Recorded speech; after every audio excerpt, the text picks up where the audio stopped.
Hello and thanks for joining me for some more landscape photography. And in this one I'm going to share my thoughts on a short movie made with the OM system OM-1 camera. Now I've had this camera for about 2 months and I've already shared quite a few stills with it. I've fallen head over heels in love with it.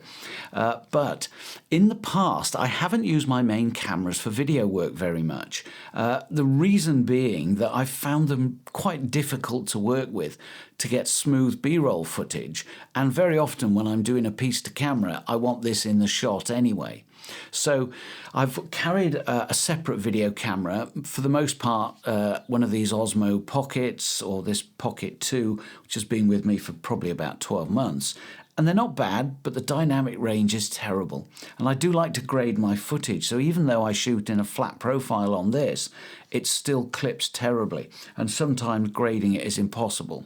So I thought, maybe I can make some use of this for future videos. So I've been taking it out on dog walks down to the local beach to try it out. And I've put together a little short from a recent walk so you can see how I'm finding it. I've got it set up with the Rode VideoMic NTG, which I've shared with you before in terms of how it works for me. The reason I like a shotgun mic for B-roll is because I don't want to use my lav mic as it picks up my huffing and puffing and coughing and clearing my throat while I'm shooting. Whereas this, I can point it at whatever I want to get the ambient sound from. So shotgun mic definitely for B-roll. I've also got it rigged up with this 3-legged thing, Ellie, with a Peak Design adaptation on it, because I use Peak Design fittings. But I've got it extended slightly, so I've got access to the ports. Also, it gives me a second handle, so that when I'm shooting video, it's really easy to keep the camera nice and steady. Now, obviously, this has got really good built-in stabilization, but even so, it's good to give it a bit of help. Jam your elbows in and try and keep it as steady as you can. And for the most part, I find myself shooting with the EVF because whilst the screen is quite useful, I find it more immersive. So I kind of work the opposite way to most photographers. Most photographers are using the EVF for stills and the screen at the back folded out for video work, and I'm completely the opposite. I tend to use the screen for stills, very rarely use the EVF for stills. But anyway, apart from that, I'm using my Zuiko 12-40 f2.8 Pro. I've got a variable ND filter of questionable quality, but it does the job pretty much. That allows me to keep my shutter speed based on the 180-degree rule. So I'm shooting 4K 60 for the examples I'm going to share with you. And that allows me, the ND filter allows me to keep my shutter speed at 1/125. If I need to dial in any micro adjustments for exposure, I'm using my ISO, which I've got set up on the back dial. Also, with regards to my f-stop settings, if I'm doing a piece to camera, I'm probably using f2.8 to narrow the depth of field a little bit, drop the background out.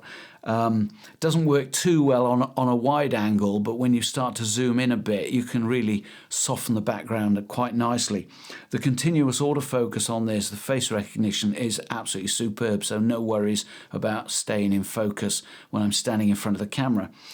Also, when I'm shooting B-roll, I tend to shut the aperture down a little bit, so we're getting down to round about f6.3, f7.1, and I'll also quite often use manual focus. So I'll just use a hyperfocal distance, set the focus at that, and then I can pretty much point this at anything that catches my eye for B-roll purposes and be reasonably confident that it's in focus. And that is one of the advantages of these. This is really a point and shoot.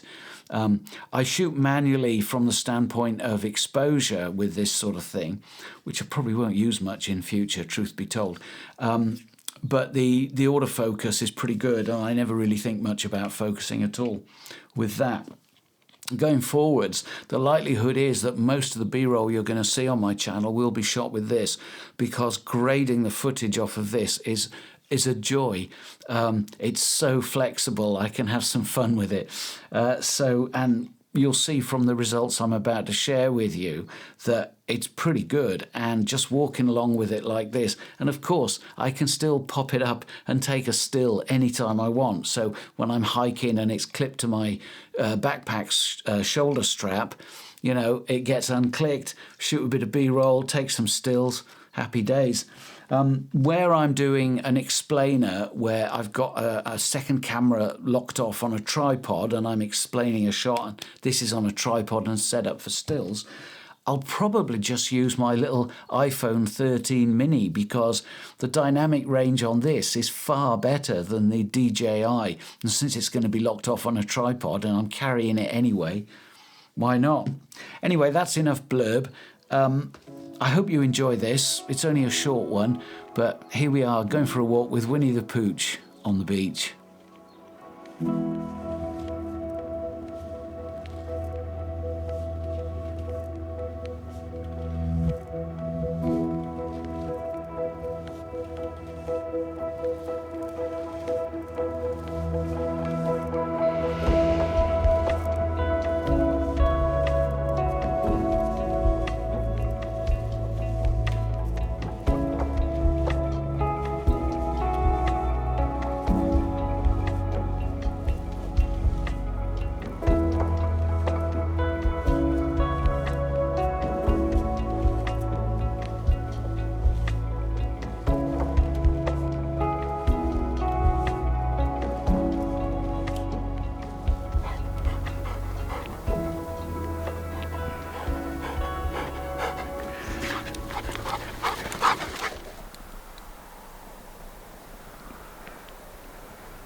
Now, I followed Winnie the Pooch from the car down through the dunes to the bottom of the beach at low tide, and I've really been enjoying using this camera.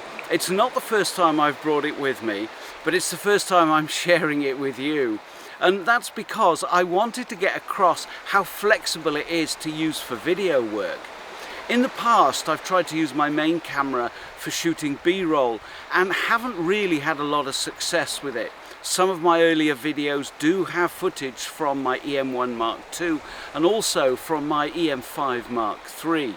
The problem I always felt though was it was really difficult to get that B-roll to be nice and smooth, and I would compare it with my DJI Pocket 2 or a camera on a gimbal, and I'd always feel it was too wobbly. But what I found with this camera is that the IBIS somehow seems to be better. I can't put my finger on it. I'm not sure to what extent they upgraded it in the OM-1. But what I felt when I've used it, and what hopefully you've just seen, it creates beautifully smooth footage and it's really usable. And what I've done now is I've just parked you on a rock and walked around in front of it. The continuous autofocus works really well to keep me in focus, It means I can also use a relatively shallow depth of field and all of those nice little cinematographic tips that I can't use with my Pocket 2, and so I think you'll be seeing a lot more footage from this camera in future videos. Anyway, I've got a couple of stills to show you, not from today, but from recent beach walks on this very same camera at the end. So I'm going to leave it there for this one. Thank you ever so much for joining me. I really hope you've enjoyed it. And if you have, why not subscribe and join me next time? Cheers.